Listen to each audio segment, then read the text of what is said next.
ओम नमः शनकाय। शिवभक्तों को शमतक शमतक की। तुलसी ने ब्रह्मा जी की तपस्या की और ब्रह्मा जी प्रसन्न हो गए और ब्रह्मा जी बोले तुलसी वरदान मांग लो।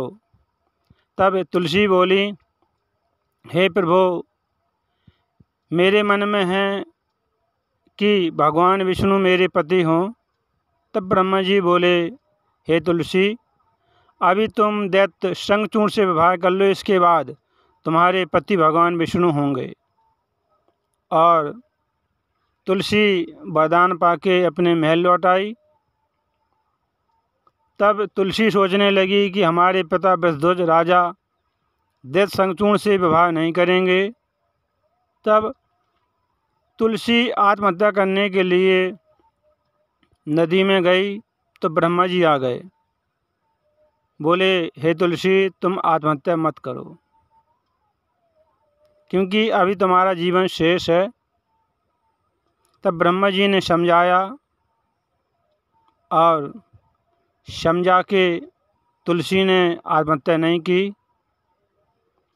इसके बाद राजा वृषध्वज ने कहा कि मेरी पुत्री का विवाह दैत्य शंखचूर्ण से नहीं होगा। तब समस्या विकट उत्पन्न हो गई। तब तुलसी ने सोचा कि ब्रह्मा जी ने कहा, मैंने ब्रह्मा जी को वचन दिया कि मैं शंखचूर्ण से विवाह करूंगी, मेरे पिता तैयार नहीं हैं। तब ब्रह्मा जी ने जो गांधर्व विवाह होता है कि स्त्री पुरुष तैयार हों तो आपस में विवाह कर सकते हैं, इसलिए ब्रह्मा जी ने इस विवाह की रचना की है, गांधर्व विवाह की, और कहा तुम दोनों गांधर्व विवाह कर लो।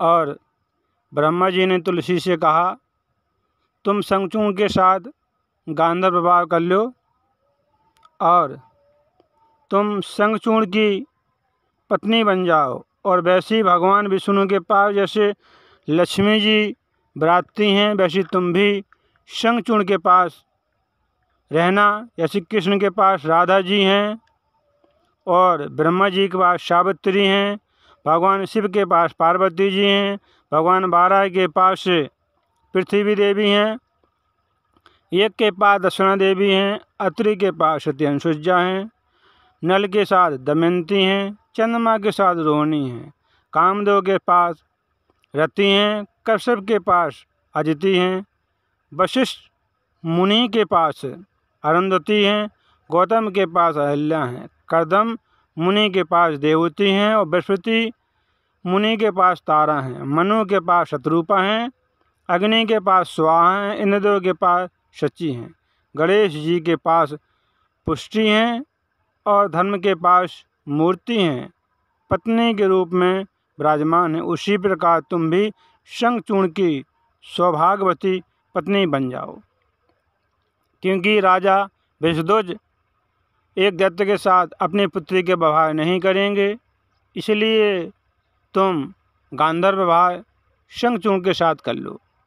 और तुलसी अपने माता पिता को छोड़कर महल एल सब त्याग कर शंखचूर्ण के पास चली जाती हैं और शंखचूर्ण से गांधर्व विवाह कर लेती हैं और शंखचूर्ण के पास जाके गांधर्व विवाह कर लेती हैं।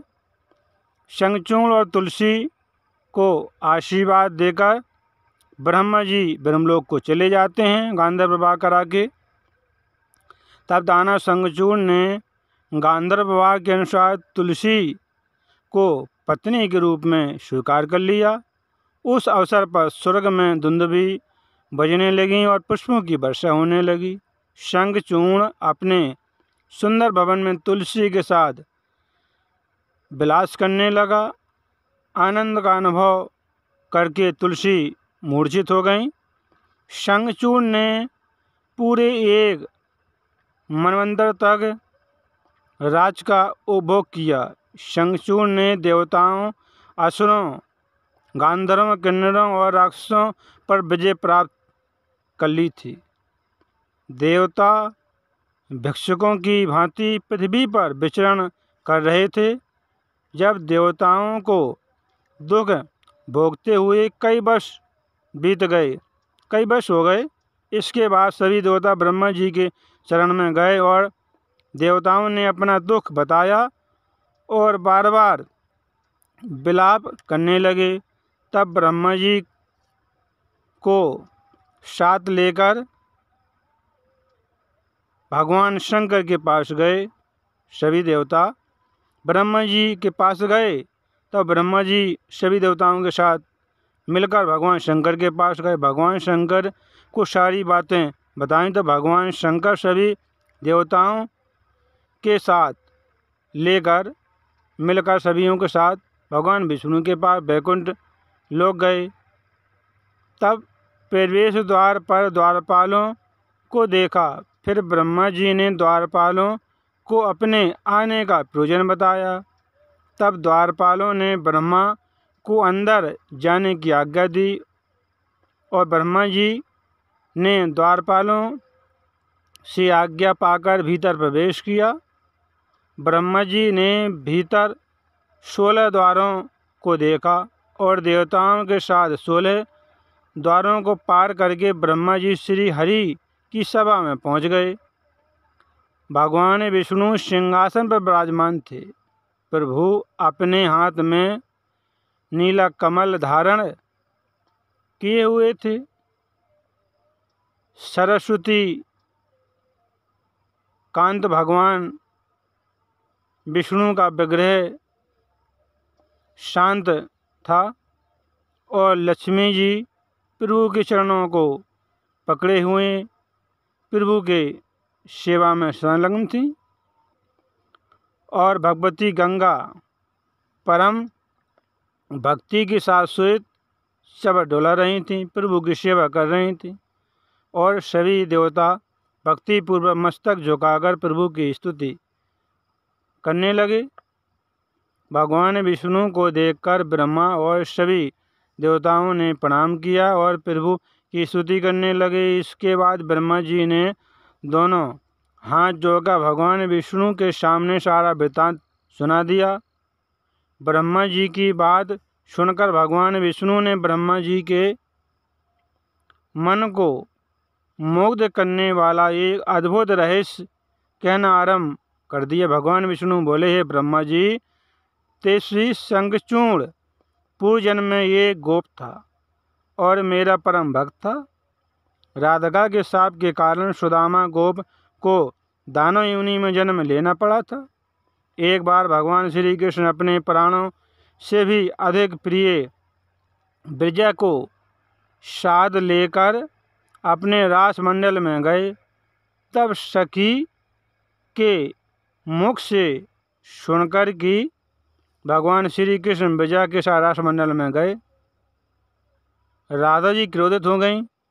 राधा जी ने सुना कि भगवान श्री कृष्ण ब्रजा के साथ सखी के साथ रासमंडल में गए, तब राधिका जी क्रोधित हो गईं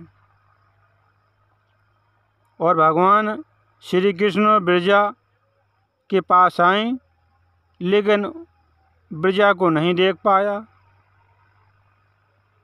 और राधा जी अपनी सखियों के साथ फिर अपने भवन में चली गई। आईं क्रोधित होकर रासमंडल में, लेकिन राधा ने भगवान श्री कृष्ण ब्रजा को नहीं देख पाया। प्रभु तो अंतर्ध्यान हो गए और ब्रजा भी अंतर्ध्यान हो गई। तब राधा अपने सखियों के साथ फिर अपने भवन में चली गई। भवन में सुदामा के साथ मौन होकर बैठ गईं। भगवान श्री कृष्ण को देखा, तब राधा ने भगवान श्री कृष्ण को बहुत डांटा। उस डांट को सुनकर भगवान श्री कृष्ण को राधा जी डांट रही थीं, तो सुदामा जी को सहन नहीं कर पाए और सुदामा ने राधा को भी बहुत फटकारा। सुदामा की बात सुनकर राधा जी क्रोधित हो गईं और राधा लाल आंखें किए ने कहा, सुदामा को मेरी सभा से बाहर निकाल दो, वंचित कर दो। आज्ञा पाते ही सखियों ने सुदामा को शीघ्र ही सभा से बाहर निकाल दिया। उस समय सुदामा बार बार सखियों से कुछ कह रहा था। सखियों से सुदामा के विवाद कहने के कारण राधा और भी क्रोधित हो गई। सुदामा के विवाद करने के कारण राधा जी और क्रोधित हो गई सखियों से, कि सखियों से विवाद कर रहा है सुदामा, और क्रोधित हो गई। और राधा ने कुपित होकर सुदामा को श्राप दे दिया कि तुम सुदामा दानव योनि में जन्म लो। इसके बाद सुदामा ने भगवान श्री कृष्ण को प्रणाम किया और रोता हुआ सखियों को कोसता हुआ सभा भवन से बाहर जाने लगा। तब राधा ने कृपावश सुदामा के ऊपर फिर प्रसन्न होकर सुदामा को रोका और सुदामा ने कहा, हे सुदामा। रोका, राधा जी बोली, हे सुदामा मत जाओ, कहाँ जा रहे हो। राधा ने सुदामा को बार बार रोका और राधा सुदामा के पीछे पीछे चल पड़ी। यह देखकर कि सुदामा कहाँ जा रहा है तो सभी गोपियाँ और गोप दुखी होकर रोने लगे। तब भगवान श्री कृष्ण ने राधा को और सभी को सखियों को समझाया कि शाप का पालन करके सुदामा आधे क्षण में ही वापस आ जाएगा। जो राधा जी ने शाप दिया सुदामा को, उसका पालन करके आधे क्षण में ही मृतलोक से वापस आ जाएगा। तुम रासमंडल में अवश्य आ जाओगे। भगवान श्री कृष्ण ने राधा को शांत किया। गोलोक के आधे क्षण में ही पृथ्वी लोक पर एक मनमंतर का समय व्यतीत हो जाता है। सब कुछ पूर्व निश्चित व्यवस्था के अनुसार ही हो रहा है। शंखचूर्ण दैत्य समय आने पर पुनः गोलोक में वापस आ जाएगा, वापस चला आएगा। भगवान विष्णु बोले, अब आप सभी देवता पृथ्वी लोक पर जाएं और मेरा त्रिशूल लेकर ही शीघ्र भगवान शंकर को दे दें। जो त्रिशूल भगवान विष्णु ने दिया, कहा भगवान शिव को दे देना, शंकर को दे देना। शंखचूर्ण का संहार इस त्रिशूल से भगवान शिव कर देंगे। बहुत ही सुंदर, बहुत रोमांचकारी कथा थी। कथा देवी भागवत से है, बहुत ही सुंदर कथा है। आगे कथा को सुनते रहें, काम करते रहें, मैया का नाम जपते रहें। शब्दों को क्षमता क्षमता क्षमता।